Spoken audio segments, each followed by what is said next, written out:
আসসালামু আলাইকুম রহমতুল্লাহ। প্রিয় দর্শক, আজকে আপনাদের সামনে হজরত আইয়ুব আলাইহিস সালামের কষ্টের জীবনী নিয়ে কিছু পরিমাণ আলোকপাত করব ইনশাআল্লাহ। আশা রাখি সকলে ভিডিওটা ধৈর্য সহকারে দেখবেন। হজরত আইয়ুব আলাইহিস সালাম ছিলেন হজরত ইসমাইল আলাইহিস সালামের বংশধর। তিনি সিরিয়া অঞ্চলে বসবাস করতেন। তিনি ছিলেন একজন ধনী মানুষ।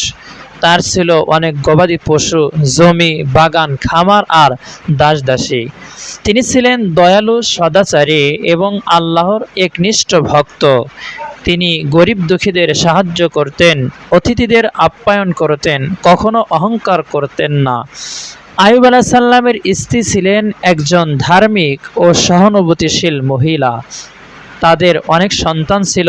সুখের মধ্যেও তারা আল্লাহকে ভয়ে ভুলে যাননি। আল্লাহ তাআলা তাকে পরীক্ষা করার সিদ্ধান্ত নেন। একের পর এক বিপদে নেমে আসে আইয়ুব আলাইহিস সালামের জীবনে। 1 নম্বরে সব গবাদি পশু সম্পদ ধ্বংস হয়ে গেল। 2 নম্বর, সন্তান এক দুর্ঘটনা মারা গেল। 3 নম্বর, শরীরে এক কঠিন রোগে আক্রান্ত হলেন।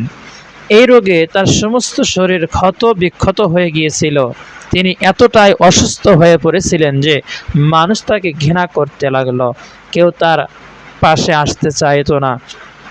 সবাই তাকে ছেড়ে চলে যায়। শুধুমাত্র তার স্ত্রী পাশে রইলেন। তিনি দিনরাত স্বামীর সেবা করতেন, খাবার জোগাড় করতেন, ঘর পরিষ্কার করতেন। তারা এত গরিব হয়ে গিয়েছিলেন যে একদিন খাবারের জন্য স্ত্রীকে অন্যের ঘরে কাজ করতে যেতে হলো।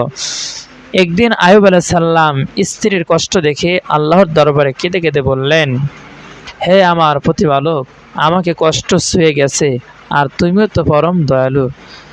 তবে লক্ষ্য করুন, তিনি কোনো অভিযোগ করেননি, শুধু দয়া করেছেন। আল্লাহর রহমত, আল্লাহ তাআলা তার ধৈর্য ও ঈমান দেখে খুশি হয়ে তাকে শেফা দান করলেন।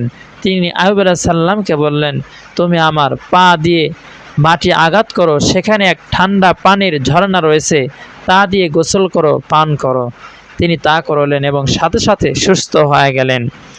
আল্লাহ তাআলা তাকে আগের চেয়েও বেশি ধন সম্পদ ও সন্তান সম্মান ফিরিয়ে দিলেন।